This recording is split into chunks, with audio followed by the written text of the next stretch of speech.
আজকে চলো ডোমসের এই কালারগুলো দিয়ে আরো একটি পেন্টিং করি। আর এই পেন্টিংটি করব আমার নিজের হাতে বানানো নোটবুকে। এর জন্য প্রথমে ব্লু এবং হোয়াইট কালার মিক্স করে স্কাই ব্লু কালার বানিয়ে আকাশটাকে কালার করে নিব।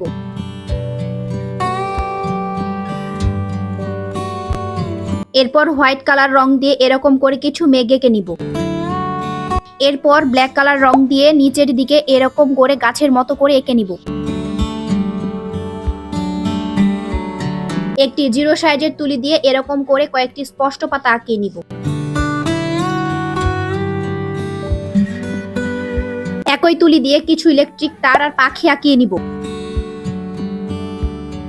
দেন আরো কিছু ডিটেইলস অ্যাড করে আমাদের পেইন্টিংটি কমপ্লিট হয়ে গেল।